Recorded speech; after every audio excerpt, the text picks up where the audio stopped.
Hello, everyone, and welcome into the Monday edition of To The Point podcast. Everybody's doing well.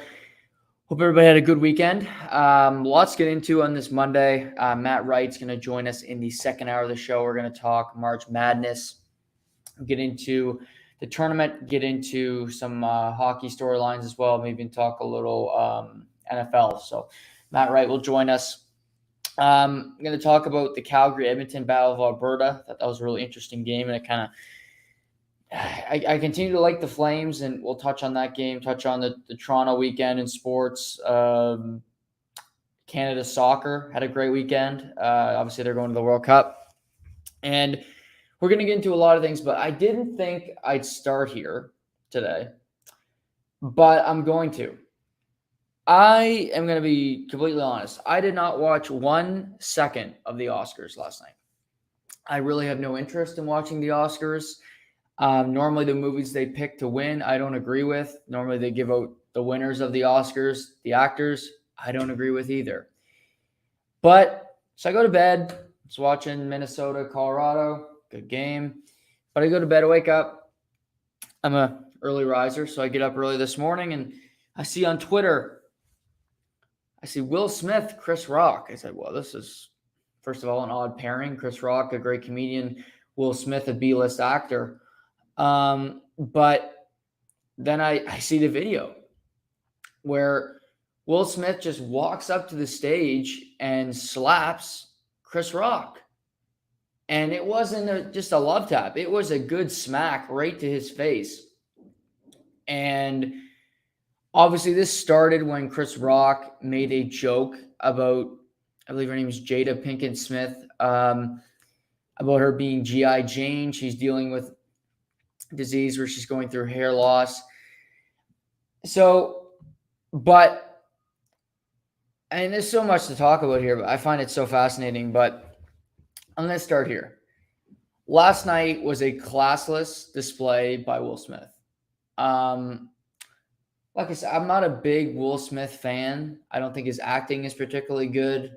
He won an award last night for King Richard. Kudos to him. But in the big picture, that was a classless display.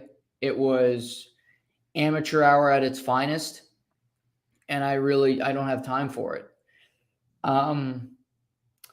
Chris Rock is a comedian. He made a joke in passing. He didn't make a joke that was about Ukraine or about the Holocaust or about real-world issues. He made a joke about Jada Pinkett Smith being and it wasn't even really, it wasn't a derogatory joke. There was nothing wrong. It was a joke. And I get we're in 2022 and we're all so soft-minded and you can't make a joke about fucking anything anymore. But to me, there's only one person at fault here, and it's completely Will Smith. He crossed the line. He physically assaulted somebody. And I just want to give a round of applause for Chris Rock, because if that was me, I would have handled that entirely differently. There's no way I would have that level of composure. There's no way I'm letting him get off the stage. And the fact that the Academy did not throw Will Smith out is a joke. He should have been tossed. They should have given him his walking papers and said, hey, buddy, get the fuck out of here. Because that was, and this is what it's all about, honestly. This has very little to do with Jada Pinkett Smith. It has little to do with Chris Rock. This is about Will Smith being a small man. Because Will Smith has been basically, people have been making fun of him, social media, in the media, because his wife came out recently and said that they were in an open relationship and basically that she was sleeping around on him. And I think this is totally a masculinity thing where he's embarrassed. He's making a joke about, Chris Rock's making a joke about his wife, and he felt like he had to do something to stick up for his woman and act like a man, a big, tough man. And he acted like a small man. This was crazy. Again, I did not watch it live. My time's too valuable to watch the Oscars, but wow. And the people that are defending Will Smith, I really don't know your angle. I don't see it because the joke wasn't bad. This wasn't a joke where you're making fun of the Ukraine people. This wasn't Norm Macdonald at the ESPYs when he made a joke about O.J. Simpson. And this was Norm made that joke when O.J. Had just killed the people about a month earlier. Okay, she's dealing with a disease where she got hair loss. Okay, it's not life-threatening. She doesn't have terminal cancer, and Chris Rock is saying, "Oh, your wife's gonna die." Like, Chris is a comedian. He's a great comedian. Why do the Oscars always ask comedians to hand out awards? Because they want it to be lively. They want Will Smith to present because it would be wooden and it would be boring.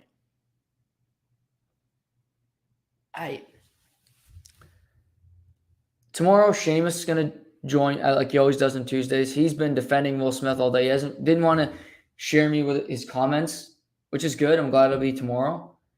But, I mean, maybe Sheamus has a girlfriend. For people that have a girlfriend out there, do you feel like you need to stick up for your woman and go slap Chris Rock? Like, I just don't get it. And if you guys think I'm off base, let me know in the comments because I'd love to hear your argument about this. But to me, it's really simple. Will Smith looked really soft. He's been embarrassed recently because his wife has been sleeping around on him. And he felt like he had to stick up for her. And if you see the video online, he was laughing when Chris Rock made the joke. Then Jada gave him the crook eye. And what happened? Oh, then he reacts. So he felt he had to.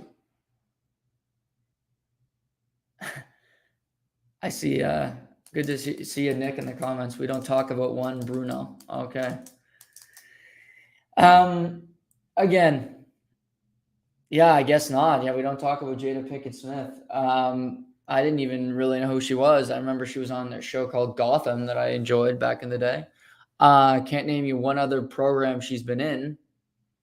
I try to avoid Will Smith movies. I'm not a big fan of Fresh Prince of Bel-Air. That might be a hot take, but I never enjoyed that show. But it certainly created a stir because everybody's been talking about it today. So, but what I find even more humorous is that he wins the Oscar after this for King Richard, which he deserved. By the way, I thought he was phenomenal in that movie. He was great movie. And he had a great performance in it. But he apologizes to the Academy and he's crying. And to me, he never should have been given that opportunity. His ass should have been grass. On the street, get the hell out of here. You don't get to physically assault somebody and then get to stay there. And to accept your award and cry. And like, all in all, last night was a brutal night for Will Smith. Nobody remember. I just brought up they won. People have been talking about that all day. They don't give a crap. Who won best actor, best? I don't know. He upstaged the night for everybody. Coda won Best Picture. Great movie, by the way. Beat out King Richard. Beat out that dog movie with Benedict Cumberbatch. Coda was a really good movie. People aren't talking about Coda. The cast had to go accept the award after this whole skirmish, and they're just like, thanks. Can we get the hell out of here? But pop culture. Celebrities are just as soft as the rest of us, I guess, because I understand sticking up for your woman and, wanting to, but this was not the place to go slug a guy for. This wasn't a derogatory term. It wasn't defamatory. It was just a joke. Can we not make jokes anymore? I guess not. I'd like to think we can. I get it. The comedy genre is basically dead because things like this. This is exactly why the comedy genre is dead. It's in the toilet because of guys like Will Smith. Because you make a little joke, Chris Rock, a great comedian, Saturday Night Live, and lots of great films, can't do it. Because then you have some fucking loser go up there and freak out. It's honestly too bad because it should have been one of the best nights of Will Smith's career. Wins an Oscar, his wife's there. She's not with another guy, and instead he slugs Chris Rock, and then he starts bawling about his late father. But yeah, I'll admit I'm not the most sensitive person. I'm not great at emotion stuff. I have my moments. I don't like to admit it, but this was embarrassing.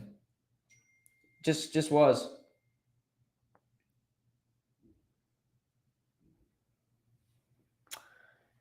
But we'll see. I don't know where this goes. But crazy night at the Oscars, and we'll go from there.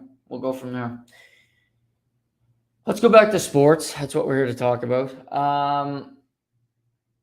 Great weekend of sports. Obviously, like I said, we'll get into the March Madness of it all, preview the Final Four coming up in about 50 minutes with Matt Wright. But Battle of Alberta over the weekend. Great game. Crazy. 9-5. Saw a lot of high scoring over the weekend. Pittsburgh beat Detroit 11-2 as well. But the game was 9-5. It was a close game at one point.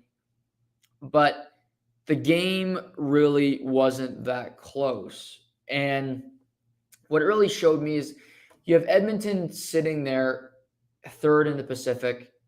They're battling with LA, trying to get to second, but Vegas is on their heels now. They got Arizona tonight.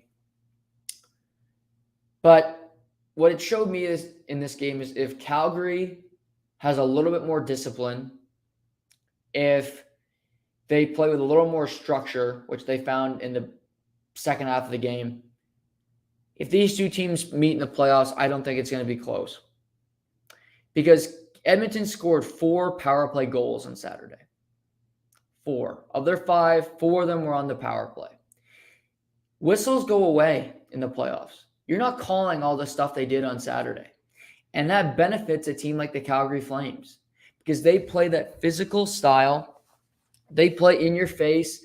They're going to drag people down. They got a big physical defense. It isn't as fast, but that's advantage in the playoffs. So I just look at that game. 5-on-5, Edmonton did not create much. You didn't see a whole lot of creativity, including McDavid and Draisaitl. They didn't create a lot of turnovers. There wasn't sustained pressure. What you did see was a lackluster Edmonton defense core turn the puck over a lot. Gaudreau, Lindholm, Tkachuk. That line is not talked about enough as being one of the best lines in hockey. And I think you could make the argument for this season as a whole, they've been the best line in the National Hockey League. Better than Matthews, Marner, Bunting, better than Rantanen, McKinnon, you name it. Put up a line. Lindholm has 34 goals. He's the best player on the team. Gaudreau has 90 points, 30-plus goals. Tkachuk has 32. Every player on that team is at least 70 points. But that line is a threat every single night. Elias Lindholm is a trade from Carolina. He might not pop off the screen to you, but I watched the game. To me, he's the best player by a quarter mile. He's so effective. He's so smart. And what I love about the line is in their own ways, they're all very good defensively. They all had to take the punch in the mouth last year. Lindholm had his worst year offensively last year. Gaudreau looked lost. Kachuk was too focused on extracurricular activities and not on putting pucks in the back of the net, being an effective offensive player. But this season, they all are not only producing, but they back check. They go after pucks. They don't give up. They get steals, and it creates more opportunities. On Lindholm's second goal, it's because Edmonton couldn't clear the puck out of the zone. Kulak, the great deadline acquisition, Gaudreau gets the puck from him, finds Lindholm in front, backhand, top corner. But to me, big picture, I love Draisaitl. I love McDavid. Nugent Hopkins played great on Saturday. But I still look at this team and I go, where are you going to get offense from? Do I think the Edmonton Oilers could beat LA in the first round? I do. Do I think it's a guarantee? No. Because I think LA they're a tough team. They play that physical brand. They got nothing to lose. They got a lot of guys that have been there, done that in the playoffs. They're playing with house money. But do I think Edmonton can win this? I do. But you get to Calgary, and I just don't see how they beat them. Calgary has a better defense core. You might look at it and say, well, it's not that great. It's better than Edmonton's. Trust me. Plus, I like Goodbranson and Zadorov a lot more in the playoffs. I think they'll both be pretty good. I like the depth to Foley, Majanapani. You go through that team. Yarncroke, I think, has been very good. I thought he played really well on Saturday. They just have a lot of depth on that team that I don't think Edmonton has as much. Vander Kane's been producing, Nugent Hopkins, McDavid, Draisaitl. But after it gets so thin, because you're relying on Devin Shore and Derek Brassard, just guys that aren't going to produce night in, night out. And then goaltending, it's not close. Markstrom to Koskinen or Mike Smith, who's going to be 41 this week. But I like Calgary a lot. And it's tough because I'm normally extremely wary of teams that have very minimal to no playoff success, and that's the Calgary Flames. They're always going out in the first round.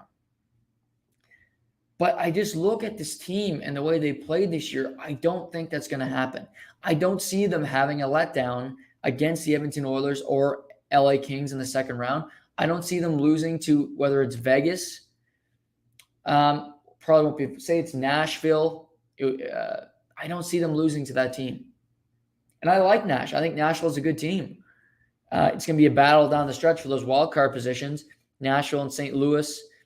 Minnesota seems to be kind of breaking away from the pack. But I don't think it'll be a dogfight the rest of the year to see who can get those wild card positions. But I expect Calgary to win the Pacific. And they won't catch Colorado, but they'll play the first wild card team. But to me, I look at the path, the weaker Western Conference, how good that team is. I just don't see Calgary not making the conference final. It would really surprise me because there's no deadline moves to be made. There's no goalie that's coming into Edmonton that's going to change the world. LA can get some help. Doughty is going to come back. They're still waiting on some offensive players. Dustin Brown's been out. But, they've gotten good contributions. Jordan Spence, the former Moncton Wildcat, gets his first NHL goal Saturday night. He's averaging 21 minutes a game during Doughty's absence. I'm not sure he comes out of the lineup when Doughty comes. I think Doughty obviously gets inserted, but I don't know if Spence is a healthy scratch. He's played extremely well. I think Spence could be like a Matthew Boldy in Minnesota, where he got called up in mid-December because of a COVID outbreak. He's never been sent down. I think the two could be on the same path here.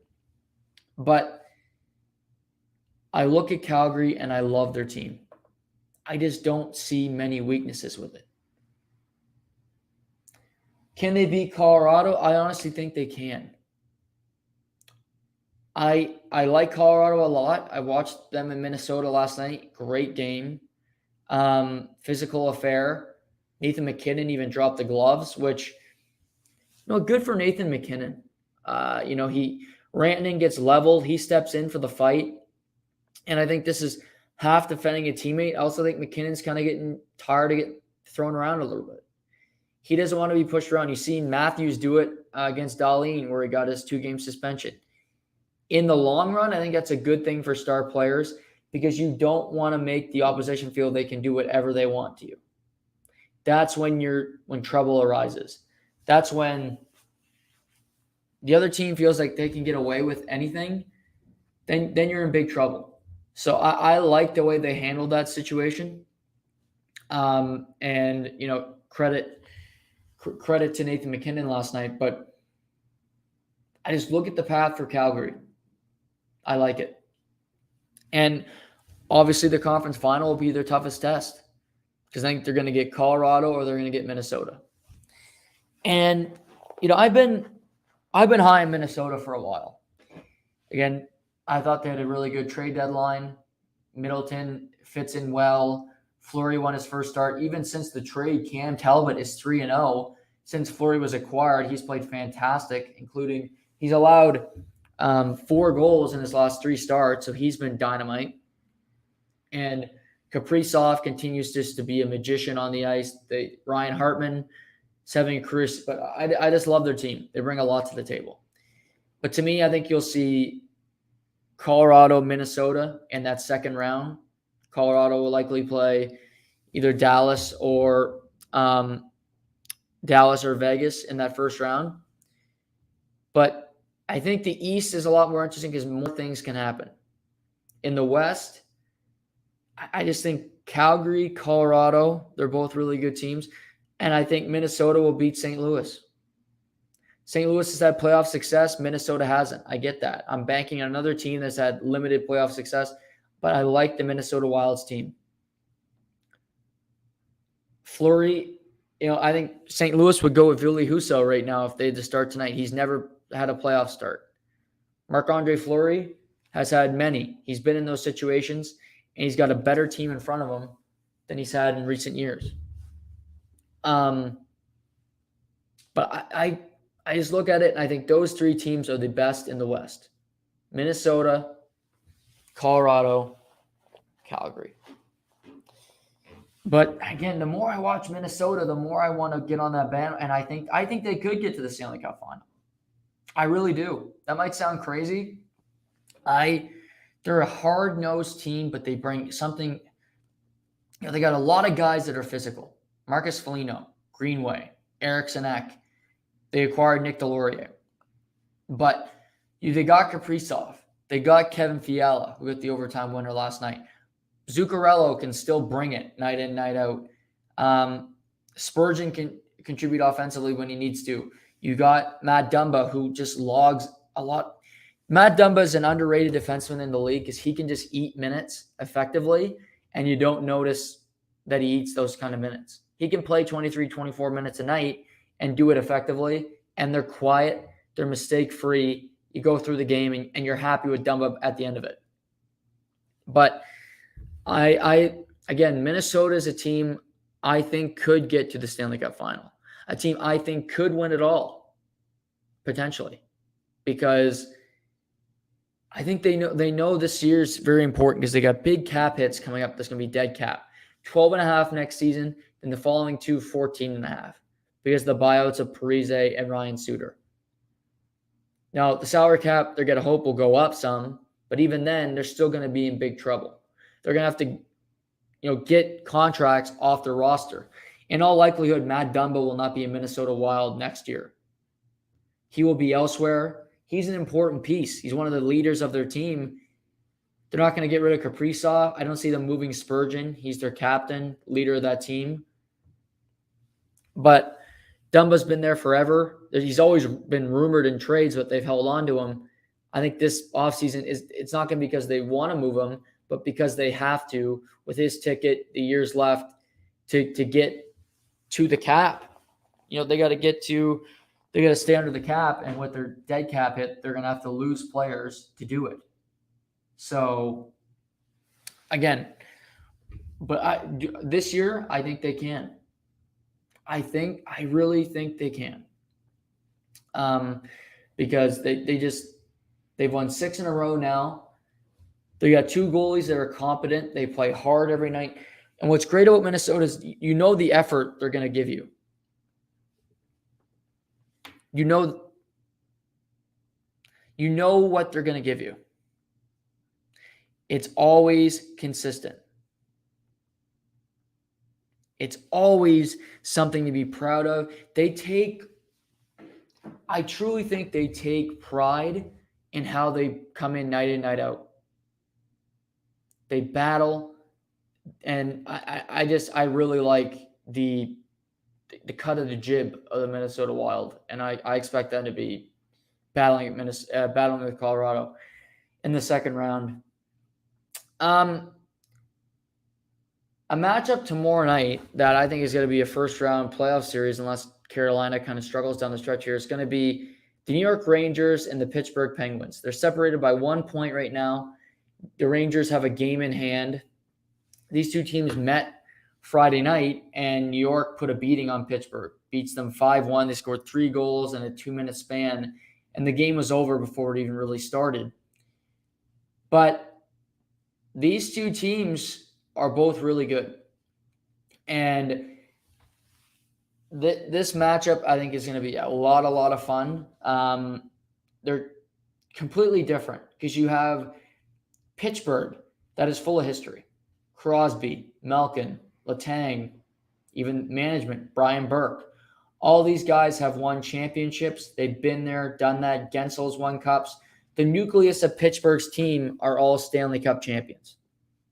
Then you look at New York, the youngest roster in the NHL. They have Adam Fox. They have Brian Lindgren, Alexis Lafreniere. Panarin's the veteran of this team, strong, but these guys haven't been through playoff wars. Shesterkin, very limited playoff experience. So it's polar opposite. But the Rangers are uber talented.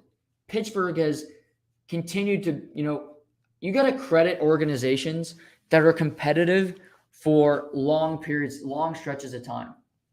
You look back at Detroit, making the playoffs for 22 consecutive years is so damn impressive. The fact that they were competitive for that long, that players bought in and stayed, is truly remarkable. It's something that you should really be proud of and something that you should talk about in your organization and say, we did this. Well, the Pittsburgh Penguins, ever since Crosby's rookie year, where they were really a disaster, this team has been competitive. They've made the playoffs every single year. They've been in the mix. They won a cup in 2009. Then they went through a stretch where they were always making the playoffs but didn't get back. But 2016, they get back, win a cup. 7, they go back-to-back. And after all of that, they had to lose players because of the salary cap. Do you see other teams win? Washington breaks through. St. Louis, Tampa wins 2 in a row. But through all of that, Pittsburgh remains competitive. They didn't have a lot of money. They could add Brock McGinnis. They traded for Rickard Rakell at the deadline. But they remain competitive. Boston and Pittsburgh are those teams right now. Their core is getting older, but the team still finds a way to get in a playoff position, to be to compete for a Stanley Cup. Start of the season, both these teams are struggling. But you look now, Pittsburgh is second in the Metropolitan. They still have a chance of winning the Metropolitan Division. You look at Boston. They were behind the 8 ball all season. As we currently sit today, they are tied with the Toronto Maple Leafs for 3rd in the Atlantic. And the two teams play each other tomorrow night. So with a win in regulation tomorrow night, they're second. They're possibly second with a Tampa loss in the Atlantic Division. And somehow, after all those points being back, they passed Toronto. So it's just really impressive that they continue to do this, that they continue to find success through all the years where you lose players and your team gets worse on paper, but your stars continue to deliver. And I look at this matchup. The game was great. I think they play tomorrow night and one more time before the end of the season. But I want Carolina to stay in first because I want these two teams to play each other. I think it's going to be an interesting chess match for Gerard Gallant. Friday night, he didn't play Ryan Reeves. He's added some depth, but Kopp, I think, will be a valuable part. He's been in some playoff runs. He went to a conference final with Winnipeg, went to the second round last year, so he's been through some of those wars. But they added some guys that they think can help them, that they think that have some playoff experience that can help their young core not be afraid of the moment, not think it's too big, but continue to battle, continue to push so you're in a position to win a Stanley Cup this season. Because the great thing about a team like New York, they're in a completely different position from Pittsburgh. Because after this offseason, Evgeny Malkin and Chris Letang are unrestricted free agents, meaning Pittsburgh's going to have to sign them to extensions. And if I'm Brian Burke, if I'm Ron Hextall, I'm hesitant to do it because I'm not sure how much longer these guys are going to be great players. Do I think they will? In all likelihood, yes, because Sidney Crosby has a year left on his deal. If his two buddies walk out the door because you didn't give them enough money, is he going to want to stick around? And is the team going to be competitive without two of the most important pieces? Probably not. But say they lose in the first round, I think it gives the team a few more outs to say, we didn't win. We didn't get that close again. We were a first round. We always lose in the first round now. And Sid, maybe we can get some new pieces for you with that Malkin money opening with Letang. We can get some new players in here. We haven't had cap room for a number of years. Malkin's had a resurgence. The past 2 years prior to this one, I really think he's taken a step back. He was injured all year. Hasn't had to play as many games. I think that's something that's not talked about, maybe why he's playing so well. That 82-game grind, I think it might fatigue him. He missed half a season. He came in fresh, flying, and it's like he was coming from training camp. You go through the grind of a season, it's a lot on a guy who's 36 years old. Chris Letang's had a lot of injuries. He continues to play well. He's played all year. But again, he's an aging defenseman. How much money is he going to want? So Pittsburgh is very much, if we're going to win another cup, it's going to be this year because there's no guarantee the core pieces that have helped us win multiple are going to be back next season. Nor do I think it should be a guarantee that they are. Because if I was the general manager, it wouldn't be a lock for me. The Rangers are completely different because they're just getting started. They went through an entire rebuild. They got Kakko. They got Lafreniere in the draft. Keandre Miller came from college. He's been phenomenal. Braden Schneider is going to be a player. You drafted Shesterkin. He's turned out to be great. You go from Richter to Lundqvist to Shesterkin. That's unbelievable. But even if New York doesn't win a cup this year, say they win a round, that's a really good experience. And then you have the offseason where, yes, Zibanejad's contract's going to kick in, and you have some deals that Fox's deal is going to kick in, but you're still going to have cap room. You can make things happen. Brad Richards, I believe his money comes off the books. His buyout was still due this season. So you could go and see what Patrick Kane wants to do. Is he staying in Chicago? I've heard Darren Dreger say that Chicago loves the way he's mentoring the young players. But if they're going to stink, he's got 1 year left. Next year's the last year in his contract. If I'm in the summertime, I'm making multiple calls to Patrick Kane. Maybe there's another player I'm not thinking of that you can go out there and acquire. But he'd be my target. That's the chip you could land to put yourself in a position to win a Stanley Cup. You have the goalie. You have one of the best defensemen in the league. He's won a Norris Trophy. Keandre Miller, I think, is only going to get better. You might have to lose him in the Patrick Kane trade. I know if I'm the Chicago Blackhawks, I'm taking Keandre Miller no matter what. I don't want Kakko I'd rather have Keandre Miller than Alexis Lafreniere. And Lafreniere went first overall. I get it, but I think Keandre Miller has a brighter future long-term than Alexis Lafreniere. So you'd have to give up a big part of it, but you have Braden Schneider. You have pieces to insulate yourself. You got Trouba, you got Fox, you got Lindgren. Braden Schneider is there. You have guys that can fill the slot even though he's great. So it's interesting. Two teams on vastly different spectrums, but I do think both teams believe that they can go on a run and win a cup. And they meet tomorrow night. And, Gerard Gallant with his lines, I think he's happy because he's got a lot of different guys. He played Brazinski Friday night as a fourth line center. He gets a call up. He's bounced around the NHL, LA and Anaheim, and now in New York. You got Copp. You've acquired guys that can play. You can get guys thrown in, thrown out, so you're not tired. Reeves can, maybe Pittsburgh isn't the perfect team for him to play against. There's certain matchups I think Ryan Reeves is really effective. You get a really physical series, like against Carolina, I think he'd be in my lineup because they just play a different style than Pittsburgh. But you have different options.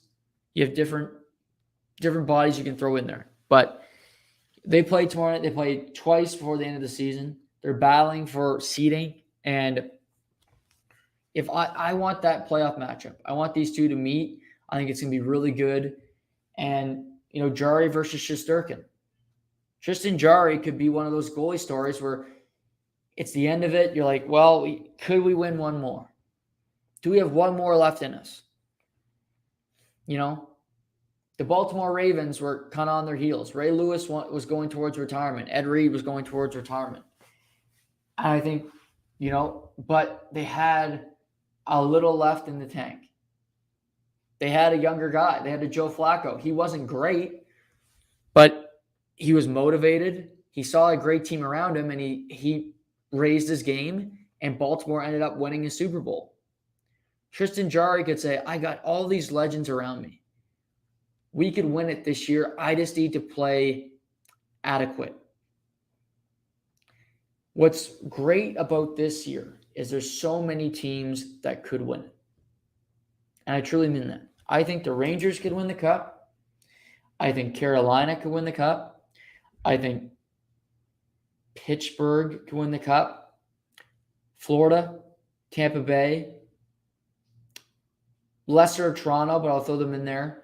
Lesser Boston, Minnesota, Calgary, Colorado. Out west, there's only 2 or 3 teams that I think can legitimately win the cup. But out east, there's a lot of different teams. You get a good matchup, you get a couple breaks, injury bug bounces your way, and maybe your opponent loses a couple players. You get lucky. That's half of it. Can you stay healthy in the most important times of the year? Can you stay healthy in the last month of the season? That's important as well. So we'll see, but interesting nonetheless. Atlantic Division, it was an interesting weekend because you had Tampa. They got 4 out of 4 points over the weekend. They win in overtime against Detroit. Then they beat the Islanders yesterday in Long Island, so they get 2 wins on the weekend. You had Boston played 1 game. They beat the Islanders 6-2, so they take care of business Saturday afternoon matinee. Then you had Toronto and Florida split their games over the weekend. Toronto loses to Montreal, then defeats the Panthers. Florida loses to the Leafs, beats Ottawa Saturday night. I look at this weekend in the Atlantic Division. Florida, I don't think they played particularly well last night. I watched some of that game against Colorado, and many had my attention. But I think you got to look at last night and say a couple things. I think Toronto, what was a good sign for them is that Tavares had a good game last night. And he was around the net. That's where he scores his goals. He doesn't have a great shot. He's not going to score from 15 feet out.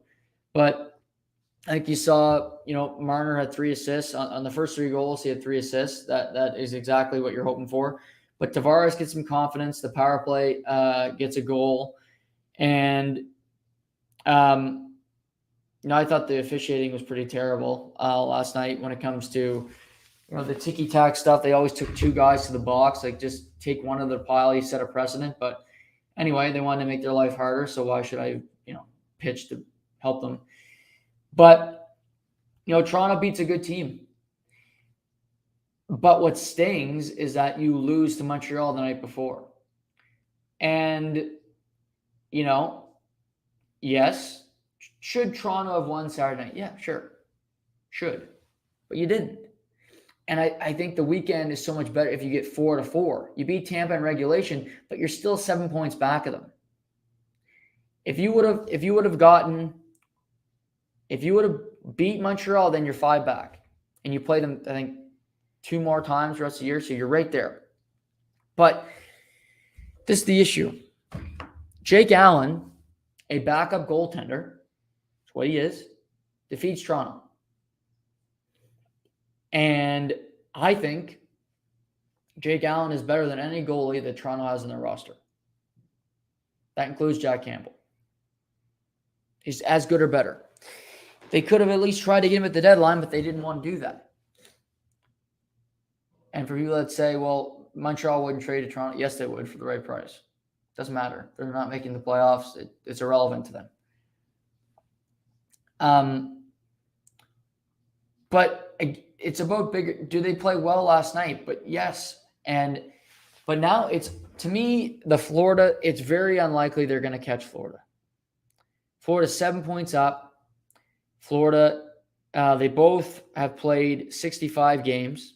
They got 17 games left. I don't think you're catching Florida, but you got to look at it and say, Boston is tied with you. That has to be alarming. That a team that was so far behind is now tied with you, and you go to TD Garden tomorrow night. Tomorrow is a very important game for the Leafs because, some might say playing Carolina in the first round is a better scenario than playing Tampa. Okay, I'll agree with you there. But you could also play the Bruins hypothetically, because who says Tampa is going to run the table here? They're struggling to score goals lately. Yeah, they won both games on the weekend, but they beat 2 teams that are not going to make the playoffs. That's not exactly impressive victories. But the rest of the year, it's about finding consistency. And to me, Eric Kallgren, it's Mrazek or Campbell. It's not Kallgren. Like a back-to-back, Mrazek should have made both starts. Not Kallgren. That Paul Byron goal can't go in. Jake Allen made big saves. I get it. And you can make that argument till the cows come home. Well, we should have won that game. Okay. Well, you didn't. You outshot them by 100. Who cares? You outshot Montreal by 30 shots last year in the playoffs. What happened? You lost. That might happen in the playoffs. You got to look big picture. Bobrovsky is better than anybody you have. Vasilevsky is, I'm not even going to bring mute point. Boston is your best bet. Swayman is unproven. Allmark is unproven. They're both like Campbell. They're both like Mrazek. They've done nothing to make you say, we trust them in the playoffs when it comes to goaltending. But if the argument is, well, we outplayed them, but we didn't score, that's not a good argument. That's a loser's race, as Pat Quinn would say. Because guess what? You should have scored a goal. Because Montreal scored 4. That's all I know. Toronto scored 2. Byron scored 1. Kallgren would have liked to have back. But that's the breaks. Jack Campbell in Game 7 gave a bad goal to Brendan Gallagher. Maybe you'd say, I'd like to have the Kotkaniemi goal back. You can make all those arguments. But at the end of the day, there are teams in the postseason that a goalie steals a game, multiple games. Vasilevsky stole games last year in the playoffs that Tampa won because he's the best damn goalie in the world. But teams do it to get to the – Price did it. How'd they get to the cup final? And the reason I say that is, does Toronto have a goalie that can do that? And to me, the answer is no. Jake Allen, a backup goalie, stole a game Saturday night. A backup goalie against one of the most high-powered offenses stole one. It's just so rare that you hear that said about the Toronto Maple Leafs. It's our goaltending stole a game. But if they play Boston tomorrow, I think it's a really important game. Me and Shay will talk about it tomorrow. But to me, and I've said this from the beginning, and I'm going to continue to say it. To me, it's not a given that Jack Campbell should just come back from IR and automatically be the starter. Because he's been as bad or worse than Peter Mrazek since the All-Star break. That's just a fact. Their numbers are practically identical. Mrazek's won 2 in a row, including a win against Florida, who is the best team in the Eastern Conference. So, in my opinion, if he plays tomorrow night, which it doesn't sound like Campbell's going to be back yet, he gets a win. Mrazek is playing well. He's putting himself in a position to be the starting goaltender. It's a competition down the stretch. It's not, well, Jack Campbell was an all-star. That was a long time ago. A lot of shit's happened since then. Has Mrazek gone on waivers? Yes. But Campbell's gotten injured. He's put himself in position to miss starts, to miss opportunities. When he comes back, do you give him a few starts? Absolutely. And if he plays well, you go to him. But Jack Campbell does not have the brand name value to say, well, Jack Campbell's off injured. We automatically, no. He's proven nothing. He made an all-star team, and then he stunk up the joint. You had a big lead in your division, and now you're sitting at the precipice of potentially being a wildcard team. Some of that has to do with Jack Campbell and his lack of play. It's not all just, Bill Nylander doesn't back check and Peter Mrazek can't make a save. That's on Jack Campbell too. You look at these teams. These teams that Edmonton. You can berate the bottom of their lineup. What's their biggest problem? Goaltending. Do they get games where their goaltending steals them for them? No. More often than not, no, they don't. Does Winnipeg this year, what's been their biggest frustration? Well, the team hasn't played that well. Why aren't we winning games? We have a really good team. Hellebuyck's numbers are the worst of his career. It all comes back, and you got more faith in Hellebuyck because he's your guy. But Eric Connery gets starts. They go to him sometimes. It's not a given. Hellebuyck's been nominated as one of Vezina. But when a guy is struggling, LA, Jonathan Quick hit the skids. It's not, okay, well, is Jonathan Quick the Stanley Cup winner? That was a long time ago. That was 8 years ago. It's okay, let's give Calvin Peterson a run. When Ilya Samsonov has trouble in Washington, it's not, okay, we got to go back to Samsonov. He was our first-round pick. No. Vitek Vanacek, what do you got? That's how this works. You don't just give it to a guy as a brand name or because he made an all-star team. It's about who performs. To me, in Toronto, if Mrazek can get on a heater, start winning games, when Jack Campbell comes back, it's an open competition. The last 15, whatever games are left, it's not, well, Jack Campbell starts game 1 automatically. I'm sure that's the way Sheldon Keefe will approach it. And Kyle Dubas, for that matter. But that's not how I would approach it. Because Jack Campbell's been as bad or worse than Peter Mrazek.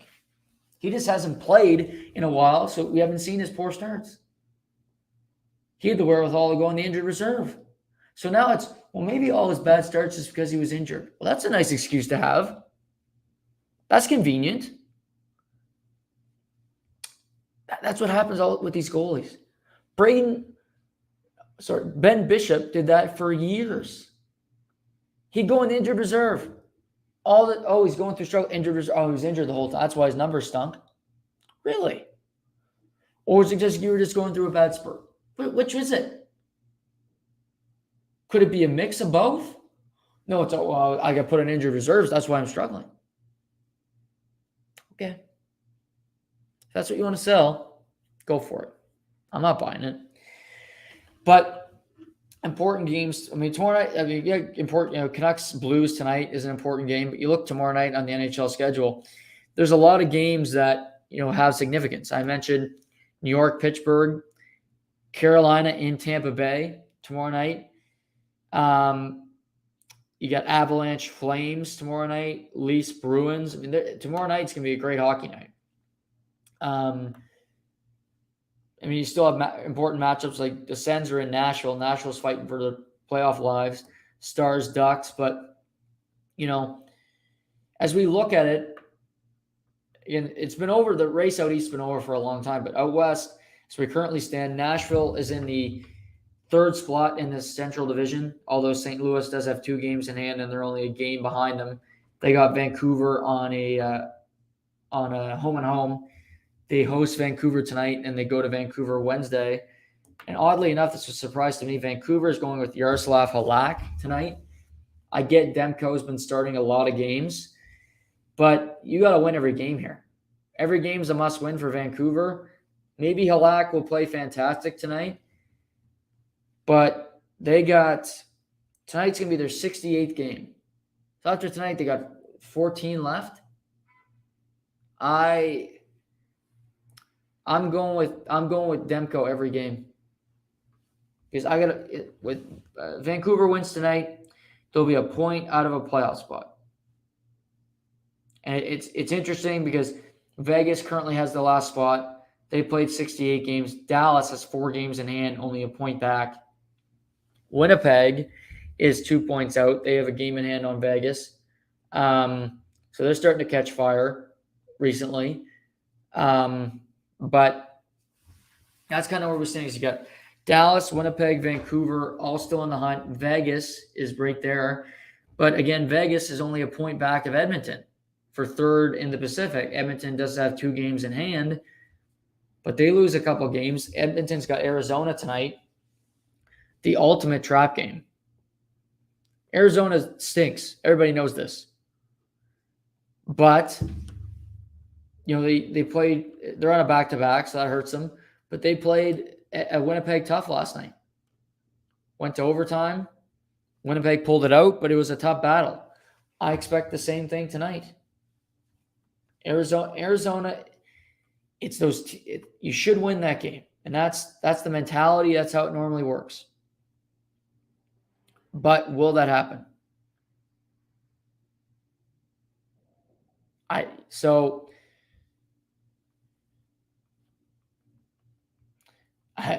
don't know where this goes from here, but it certainly will be fun as we head down the stretch.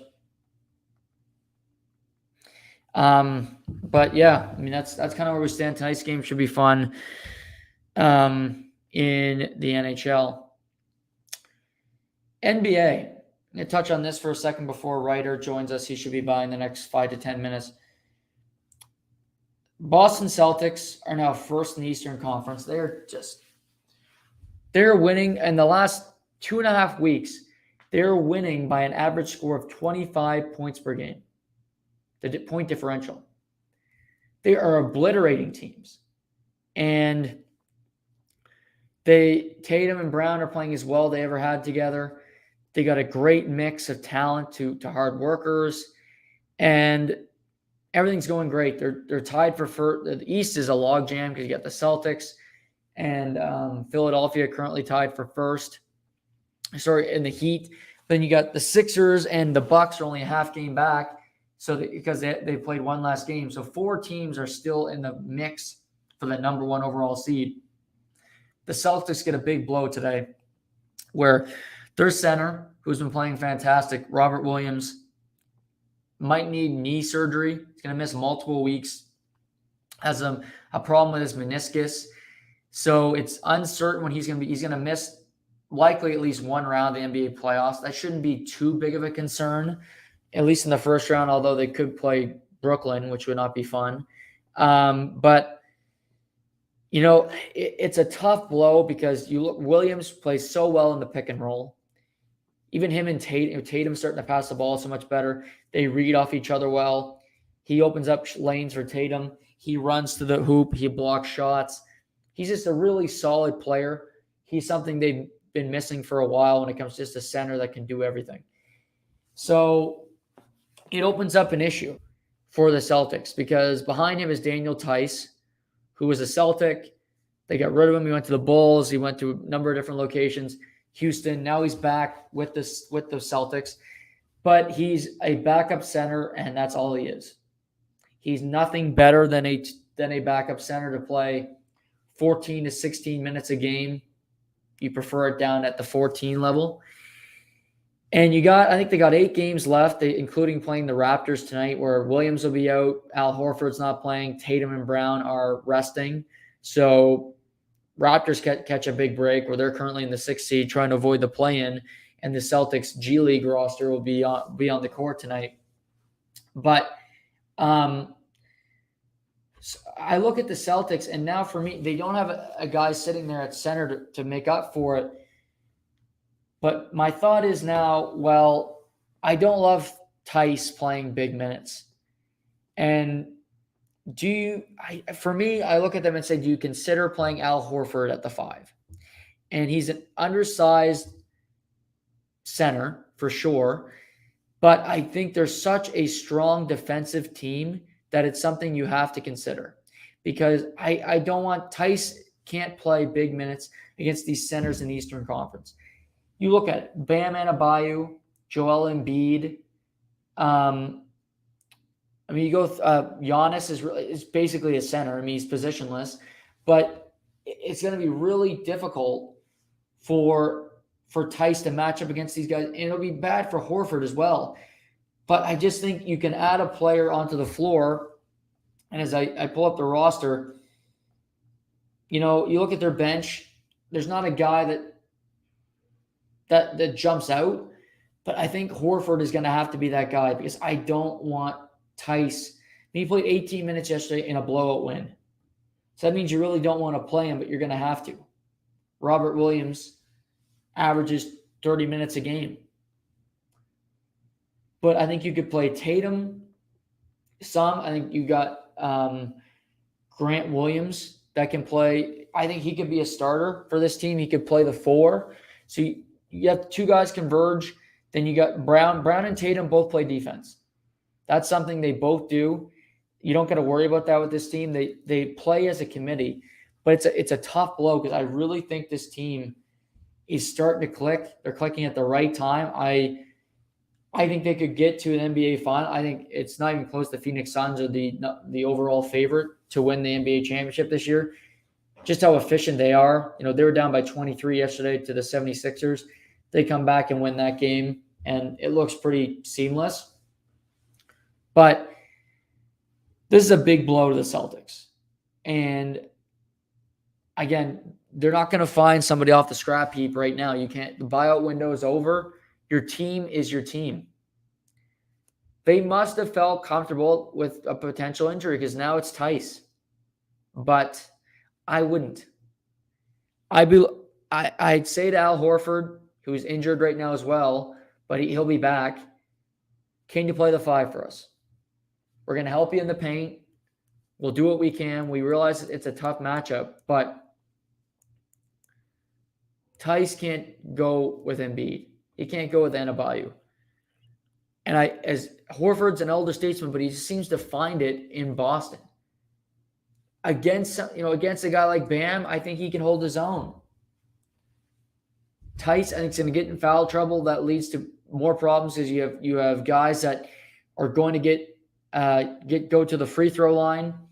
And this will be if Boston finishes first in the East, which they might. They're tied for first right now. They could potentially get the Brooklyn Nets in the first round, 1 versus 8 meeting. Without Robert Williams, it hurts the Celtics a lot because Andre Drummond is playing good ball in Brooklyn. He's a traditional center. He's a great offensive rebounder. And with Kyrie Irving eligible to play everywhere now, it's a tough matchup. It's something you got to look at and say, that's a big advantage for Brooklyn. And that used to be Brooklyn's biggest disadvantage is size. They used to get out-rebounded every game. They used to be outworked. And now with the Robert Williams injury, it's a tough blow for the Celtics. And with Brooklyn hovering around the 9th seed, I think it could be extremely tricky down the stretch for the Celtics.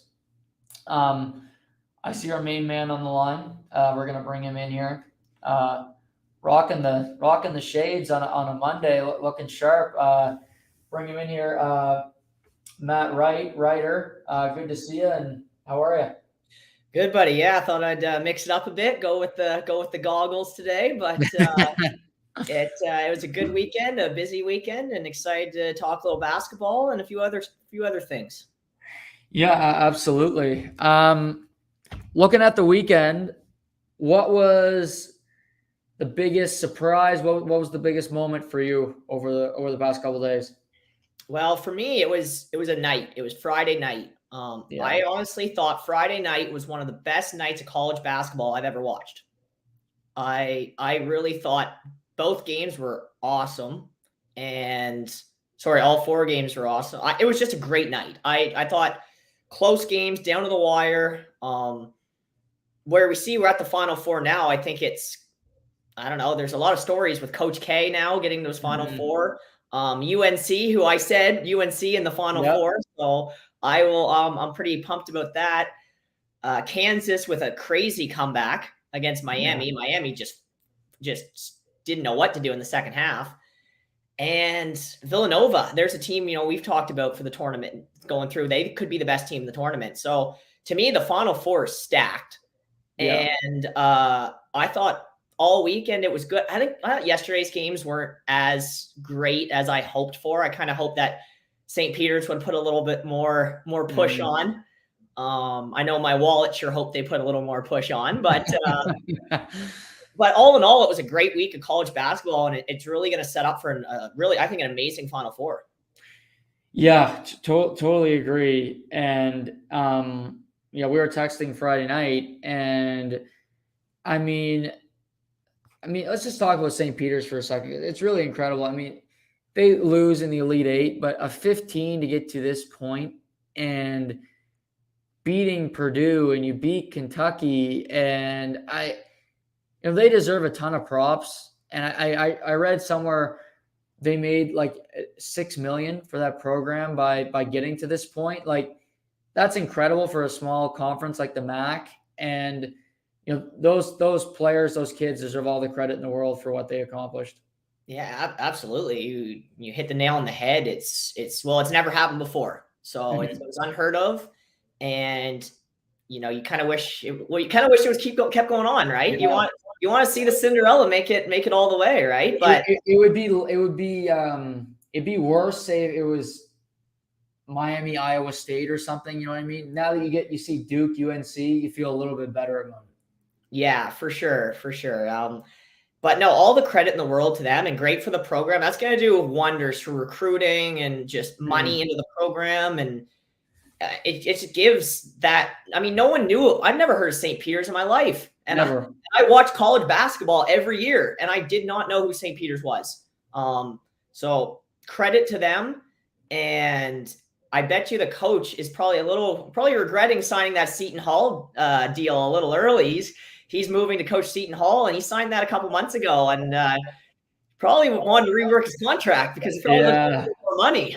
But credit to that team and to those players and everyone involved in the program. Yeah, no, absolutely. I found yesterday the games were over in 3-minute spurts. I thought the UNC Peacocks game was over in the first 3 minutes of the first quarter. But what was more impressive to me with Kansas, that second half, we finally saw them wake up. Like, they've won games and they've gone about it, but that second half was just dominant. That's why they're a number 1 seed. Like, McCormack said enough. Like, he took that little big white kid on, and he fouled him out, and he just couldn't do anything with him, Wardenberger. And I think they kind of wanted to send a message, like, enough of this. We're kind of being overlooked a little bit, and they certainly made their presence felt in the start of the second half yesterday. Yeah, for sure. I think both of us had them winning their Sweet 16 game, but neither one of us were too high on them, really. No. And the last time we talked, and even in their Sweet 16 game, it wasn't pretty. got the job done. And then first half they couldn't make a shot. It was sleepwalking. It was honestly a terrible half of basketball. I actually turned it off for a bit and watched a little 2.5 Men. And then I threw it back on to watch the second half, and I wasn't going to. And I said, well, I've come this far. I've watched almost every game. We got to keep it going. And that's probably the best half of basketball. One of the best halves of basketball I've seen out of any team in this tournament. And I mean, obviously, it just shows what kind of adjustments you can make at a half. Mm-hmm. And it also shows that, 10 points isn't that much. Like, they were down 7 going into the second half. 7 points is nothing in college basketball. And they made some adjustments. I mean, Miami had McGusty who could score. And other than that, they basically said, listen, we're putting 2 guys on McGusty. And I mean, Kansas dominated that second half. It definitely sends a message to the Final Four now, because if let's say they would have just won that game by, 2 or 3 points, I probably wouldn't have them winning the next game. Right. Yeah, no, it's totally. And yeah, I just thought they made their presence felt, and you look at it, it's kind of it's a blue blood Final Four. UNC, Duke, Kansas, Villanova. Out of the 4, what's the most surprising team for you that got to the Final Four? I would say. Is it crazy to say Duke? I was gonna say Duke. That's where I was. Me too. Like, it's just the reason I'm saying Duke is just there was a lot of so much pressure going on the players going into the madness, and not even on the team. It was on the coach, on the coach leaving, right? It's the last hurrah. So I think scheduling wise, probably not Duke. I would say, UNC, even though they just played St. Peter's, and Villanova had a tough trip too. But to me, I think Duke is the more surprising, just because the amount of pressure on that team going into the tournament. Right. Yeah. And what's great, they were a great 3-point shooting team. They've kind of reversed that in the tournament. They're averaging 44 points in the paint. I mean, they can't be stopped in the paint. They're so efficient. Like, it's crazy. They completely flipped. They flipped their identity. They flipped the way they play, and they play such efficient basketball right now. Yeah, I didn't see that coming at all. Everything I've watched from Duke this year, I think they were averaging less than 20 points in the paint. They were not going down low with the ball. They were, looking for those mid-range to three-point shooting. And you know what? This tournament, surprisingly, I found there's been more in the paint play from a lot of teams compared to previous last 3 or 4 years. I think it just seems like teams are taking to the hoop. We've talked about the amount of fouls being called. So if you see that trend, why not take it to the hoop? If you're Villanova, that should be your play every time. I mean, the way they shoot free throws, they haven't missed one in their last 2 games. They're shooting the best. They're currently on the best free throw shooting percentage in the history of a single season for NCAA, 82.6% as a team. And yeah, I think you look, and the teams that are losing are settling for threes. Miami yesterday, just brick. And it's when you get down, you start to feel the pressure to shoot threes, and just some of these kids shouldn't be shooting a 3 every time. They're not Steph Curry. I think they're forcing up shots that aren't good shots and just aren't smart.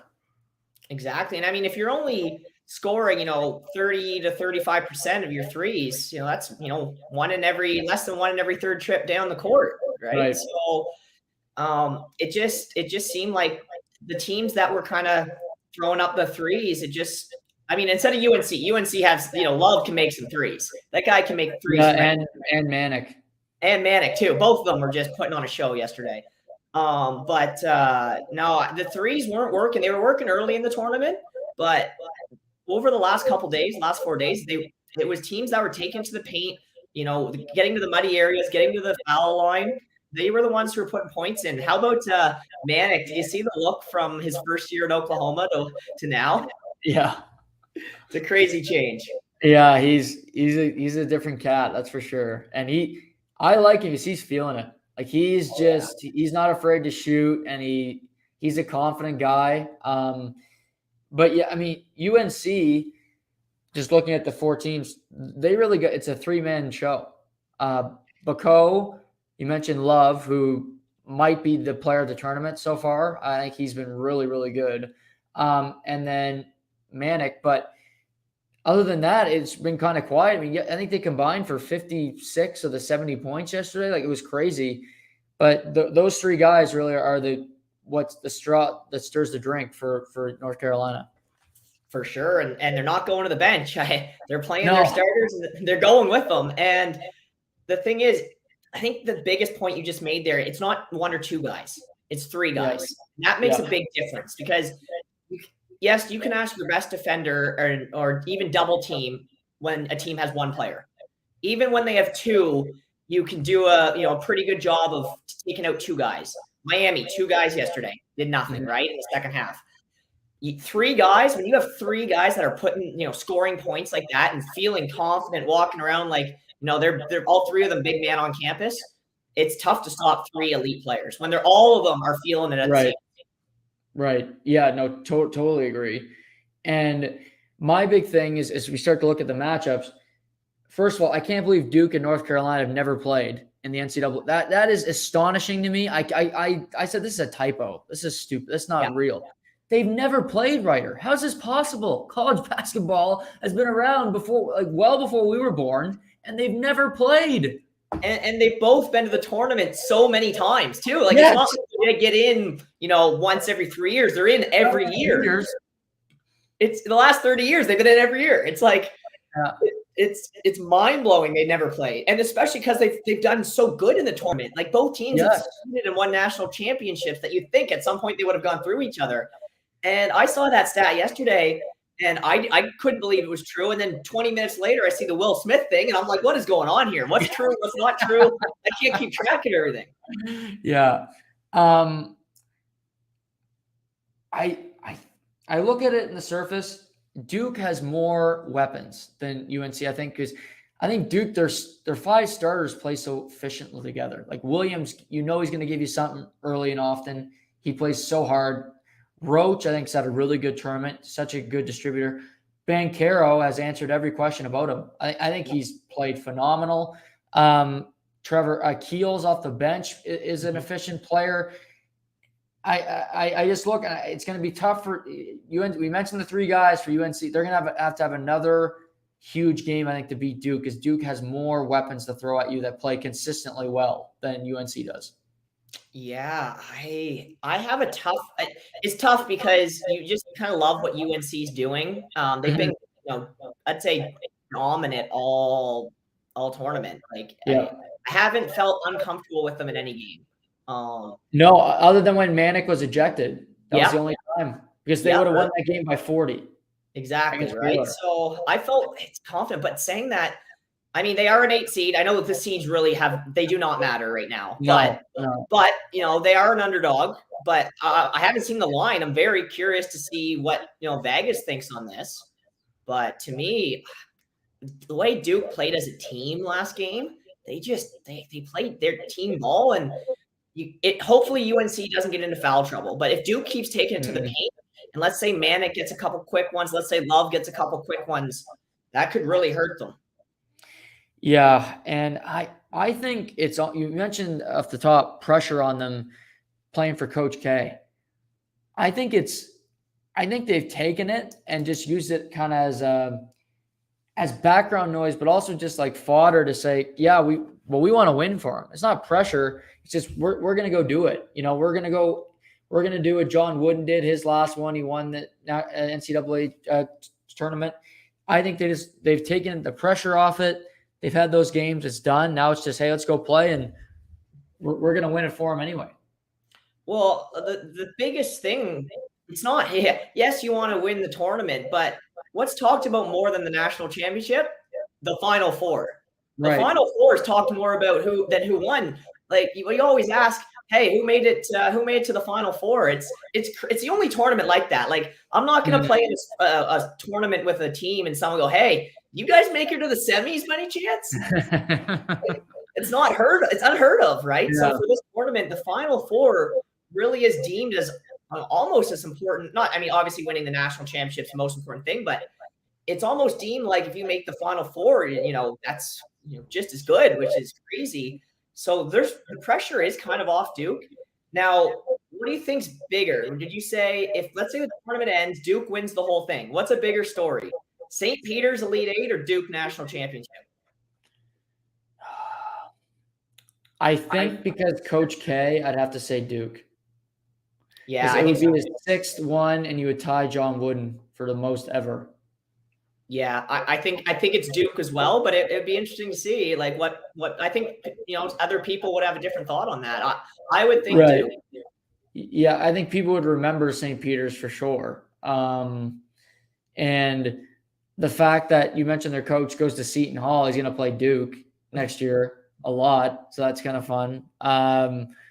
Yeah, I would probably say Duke, but let me say this, is it a better story that Duke wins the national championship, Coach K goes out a champion, or that his final game is a loss to the rival North Carolina?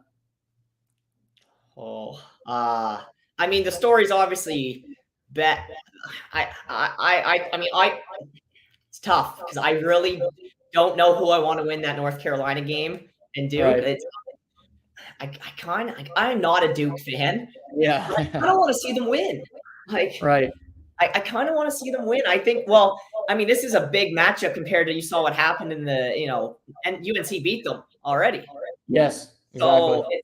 So UNC's coming in with some confidence against Duke, knowing they beat them down. And if they were to lose to them again,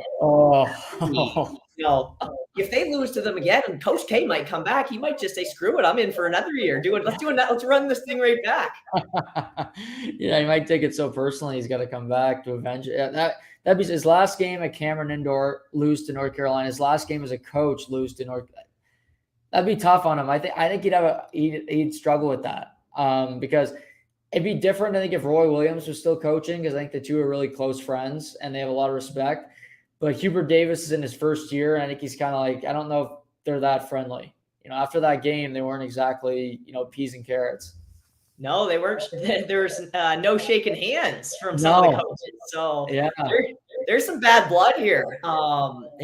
This is to me, this is the bigger game of the two. CBS loves that they have this.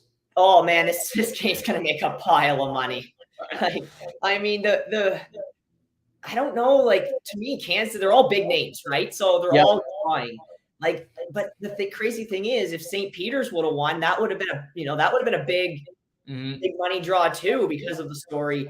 This tournament for the mothership for NCAA. I mean, it's been a dream, and this Final Four is awesome because they can promote all 4 teams. They all have such storied histories and backgrounds, especially over the last 10, 20 years. This is a great weekend of basketball for people looking to make money off it. Right. Yeah, absolutely. Other side, Kansas, Villanova. Justin Moore towards Achilles. Tough blow for him. He was having a good tournament. It looked ugly, and he's out for Villanova. Who do you favor, Villanova or Kansas, going into this weekend? Ooh, I love the way Villanova's played all tournament. They're so boring, but it's efficient. Man, they're so boring, but it's so efficient. And I think, man, this one, they're both pickles. They really are this weekend. Yeah. It's either, I'm going to have to say Villanova just because they've had a better tournament. Mm-hmm. But I think Kansas is a little bit better of a team. I think they got more high-end skill. Yeah, I think if you throw Kansas best against Villanova's best, I think Kansas wins. Now, Villanova's going to try and slow this thing down. They're going to try and kill 30 seconds off the clock and take a shot, like a last second shot. To me, Kansas has to push. They got to try and score early on them. Yes, push the pace. That's how they got Miami in trouble. Yeah, because they just said, let's go. Like, they started running up the floor. McCormack, they couldn't deal with them.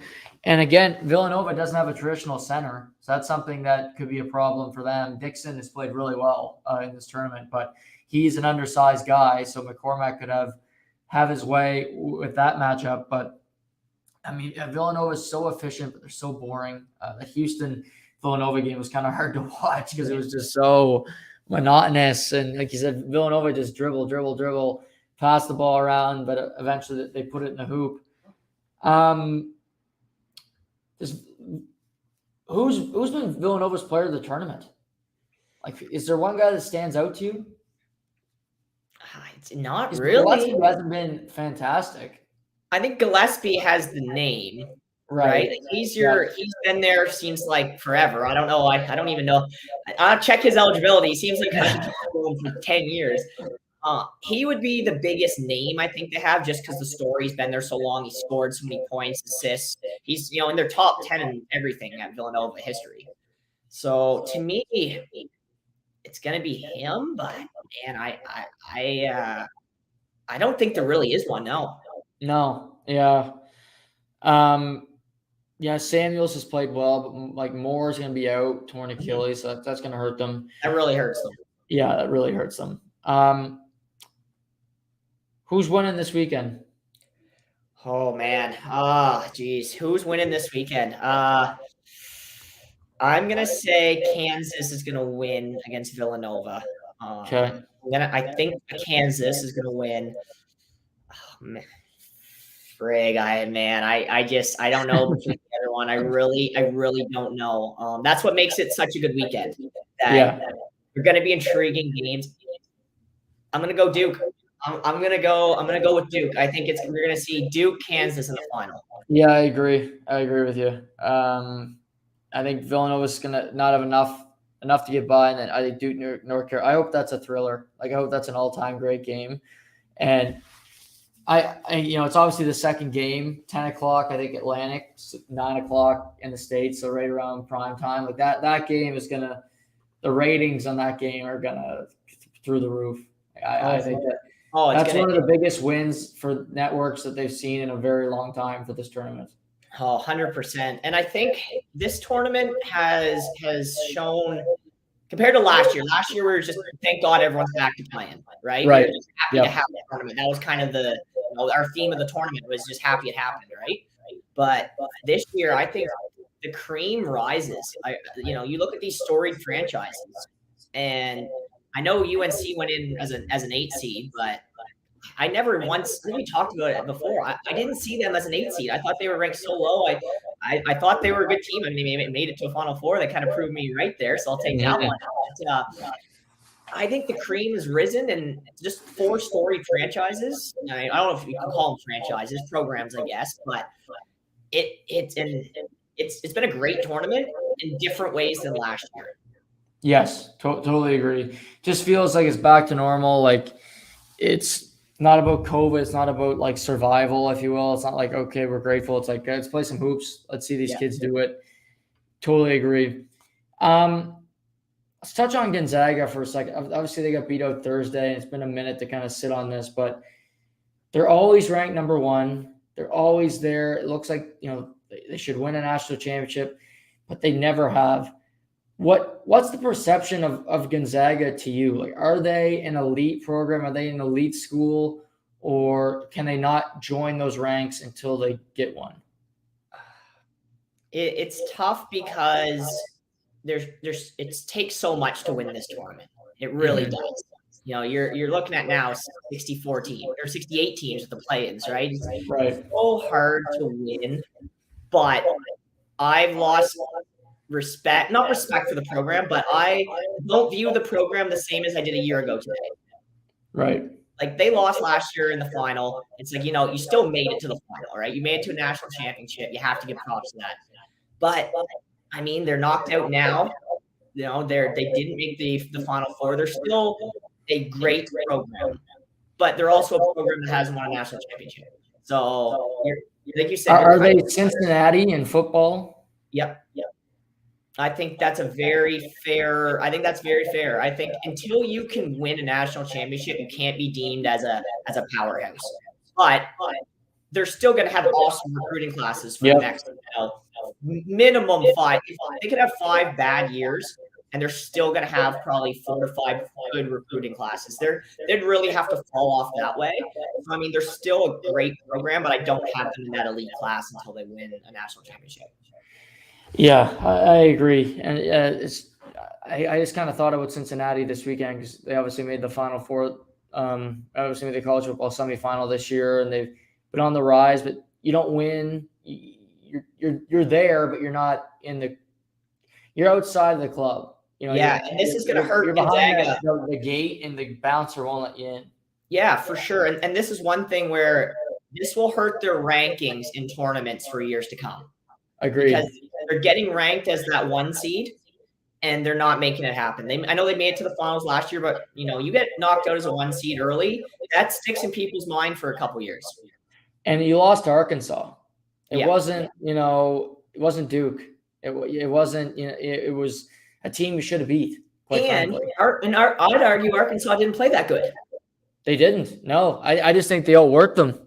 Yeah. They were more physical than Gonzaga, and they beat them into the ground, really. Yeah. They beat them down, but they only had one player could score. Yeah. It's not like they threw up 80 points. Like it was a messy, grinded out game. And the fact that Gonzaga couldn't beat Arkansas when like I say, I don't think Arkansas played their best. I thought Gonzaga, Arkansas missed so many shots too. Like it was crazy. Arkansas wasn't scoring, but yet Gonzaga was still in this game. And I'm like, how are you not winning this basketball game right now? But so, like Note kept shooting threes. I'm like, what the hell are you doing? Like you went 2 for 13 from 3. I'm like, you want them to win. Like do something else. But yeah, it was befuddling. But obviously Holmgren will likely be gone to the NBA. Nemhard, I think, might go to the NBA, the Canadian. So they'll have some new players in there. Timmy, I think, still is 1 year left to eligibility. So he could. Do you think he can play in the NBA? I look at it a lot like Luka Garza in the sense, great college player. Luka Garza has, he's playing in the NBA right now, but he's not playing in the NBA. Yeah. There's there and then you're there. And I don't know. He hasn't done enough to say he's going to be in the NBA for the next 5 years. Right. So to me, that's kind of where I see Timmy. And I think he'll stay. I think he'll do 1 more year just because I think for him, it's better to go in, hopefully have a great final tournament as a senior. Get your education. Yeah, get an education too, right? Just, in case the dream doesn't work out.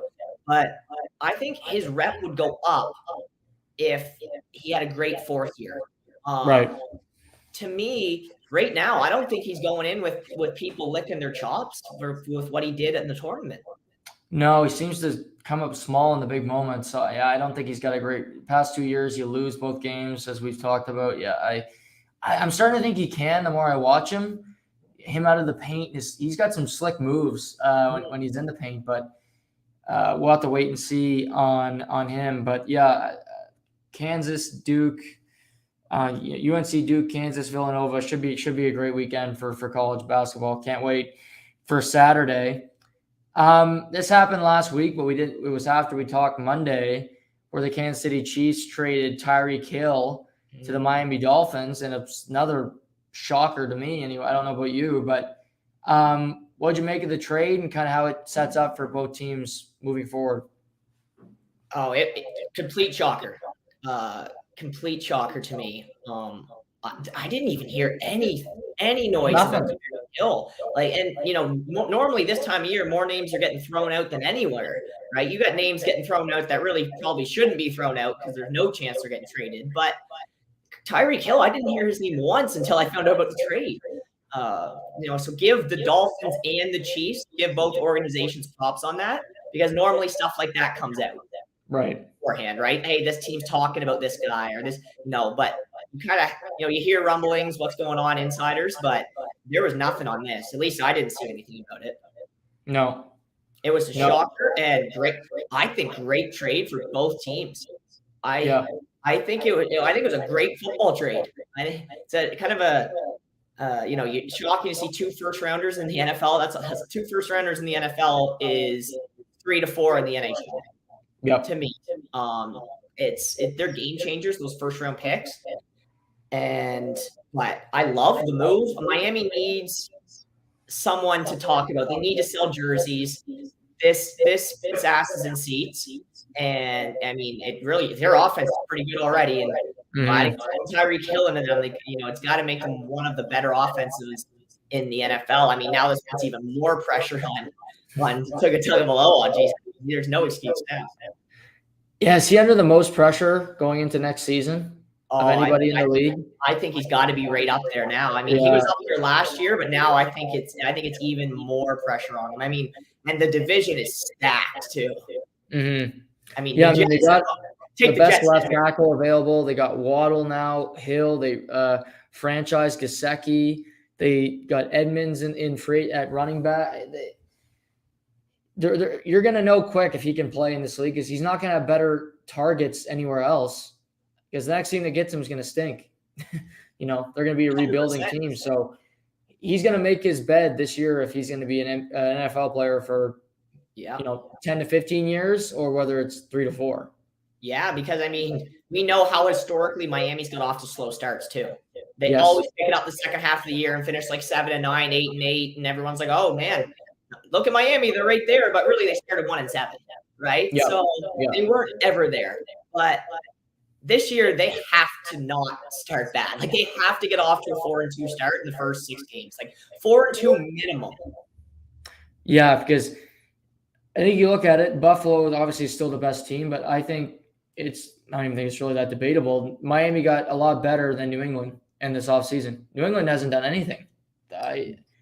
They cut players and who have they signed as receiver? Like nobody that's worth mentioning. I mean, you follow the Patriots closer than I do, but they cut Van Noy. I remember that. They re-signed Jacoby Myers, but it's been pretty blasé for the Patriots so far this offseason. I mean, the only story that's coming out of the Patriots camp right now, the only story I've been hearing day after day is Butler potentially making it as a safety 4 years later, right? But I mean that shouldn't be your top story going into he's not even going to play on the team. Like, what are we doing here?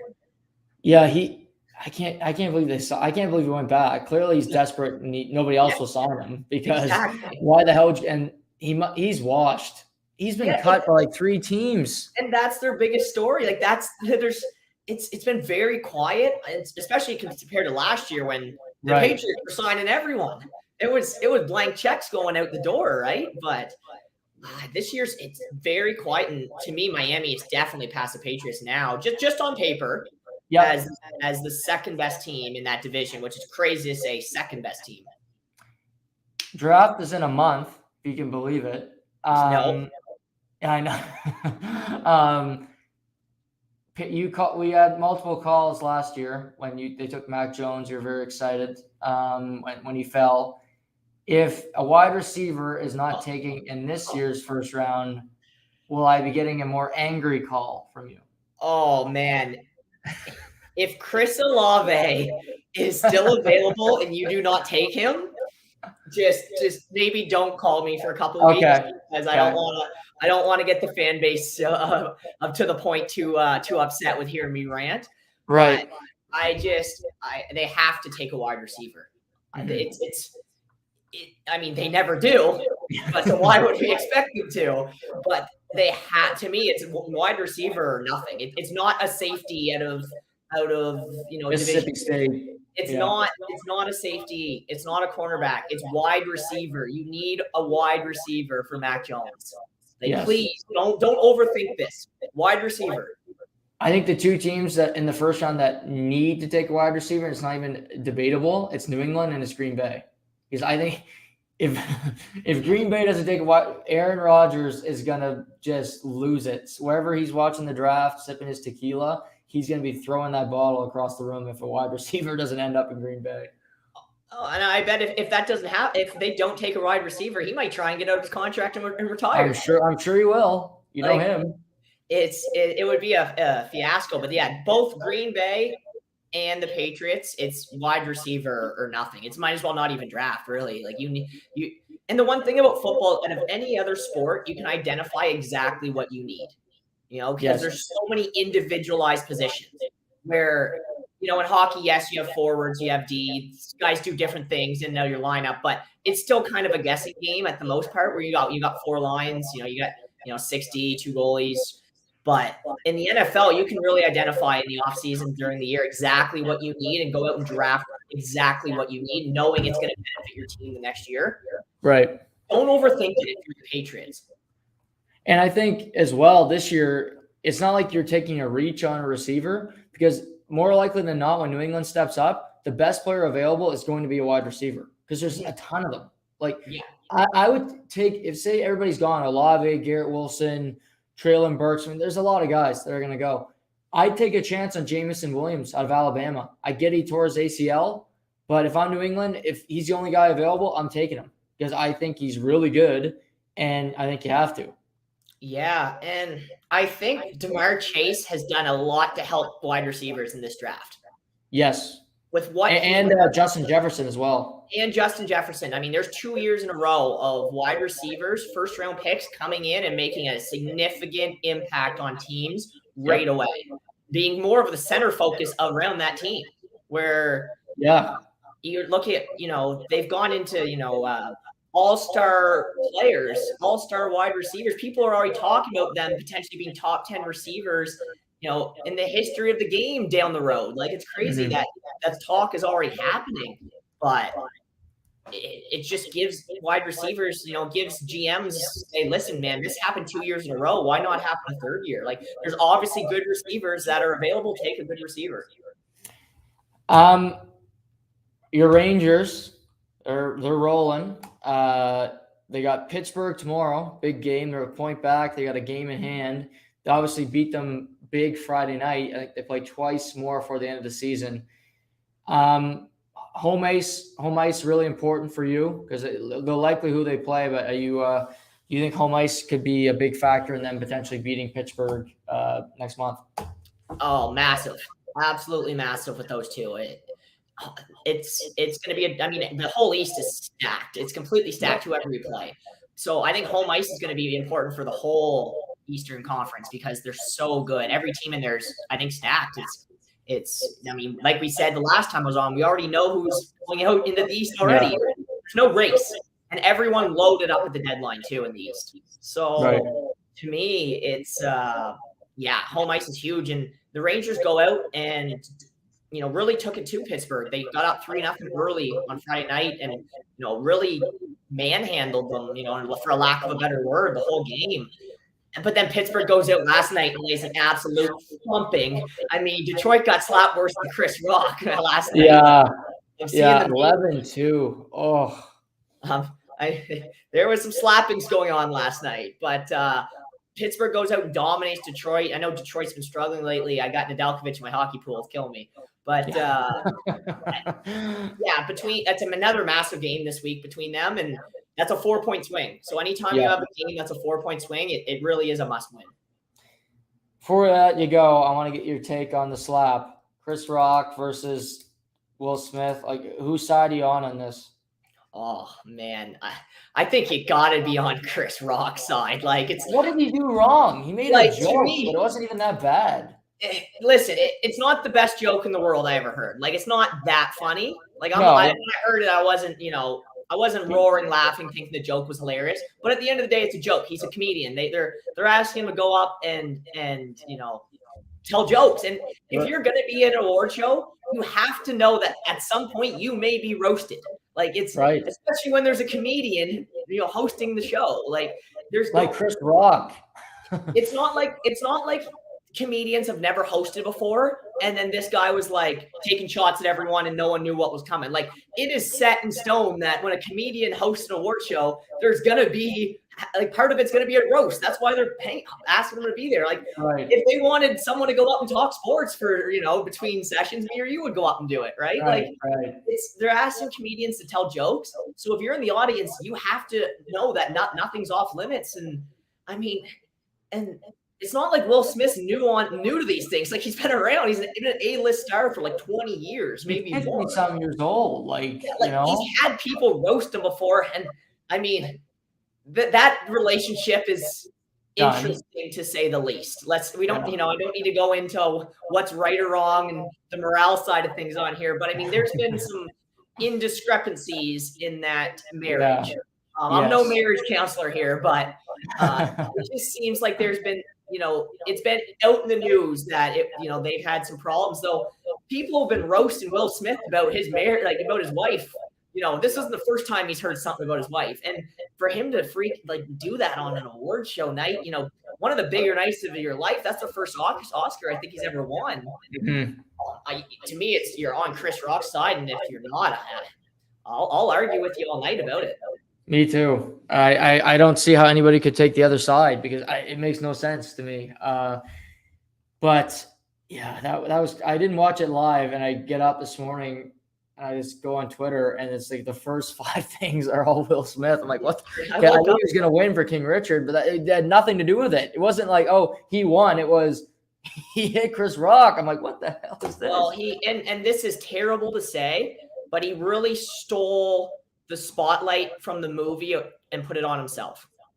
Right. And even like Coda, that won Best Picture, nobody cares. Nobody's talking about it.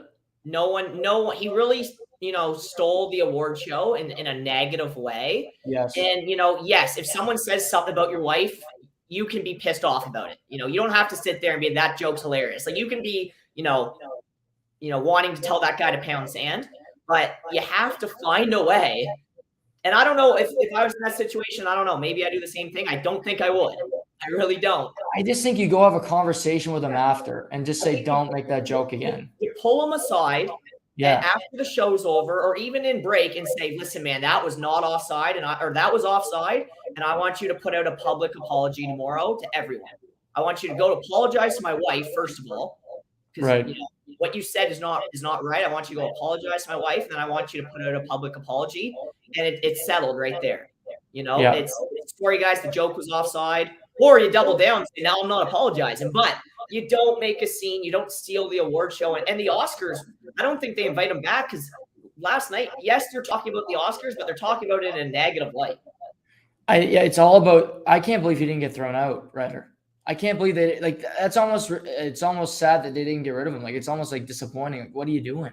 Like, well, it's physical assault on. Yeah, he could threaten Will Smith. He could take him to court. He assaulted him. It's crazy. Like, if that were to happen, if I was running an ice time, throw this into my word. If I'm running an ice time, and a parent comes onto the ice and slaps one of my assistant coaches in the face, and I just say, well, go grab your seat. We're going to carry on with practice. Like that's not okay. And no. Security is in place. Like, this is a big mishap on the Oscar security. Like, I don't feel safe there. Like, how, if you're sitting in that show and you're just a casual, guest of the show, or, get invited to the show, I don't feel safe in that situation. No, because he walked up like free will. He got up, and it's almost like, oh, it's a joke. No, it actually happened. I don't feel safe. So if my safety is feeling in jeopardy, that's a big, that's the last thing you want if you're hosting anything, is someone feeling unsafe. Absolutely. Couldn't agree more. Crazy night, crazy weekend. Looking forward to the Final Four this coming week. We'll do this again next Monday and preview the national championship, because that's a week from today, if you can believe it. Maybe we'll talk some Masters, maybe make some picks for the Masters next Monday as well, because that starts a week from Thursday. But always a pleasure, Ryder. Have a great week, buddy, and we'll do this again next week. Awesome, bud. Thanks for having me on, and it's a lot of great time to be a sports fan. That's for sure. Absolutely. Take care, buddy. See you, bud. That's Matt Wright. Thank you to Ryder for joining us as he did last Monday. He'll be back next week. We'll preview the national championship. We'll talk about the Masters. That starts a week from Thursday. Can't wait for that. Scotty Sheffler is the new #1 player in the world. He's won 2 tournaments this year, won the match play this week over Kevin Kisner. He's a stud. He's got to be one of the betting favorites to win Augusta National, even though he hasn't played there very often. He's truly one of the best, so we'll see what he can do.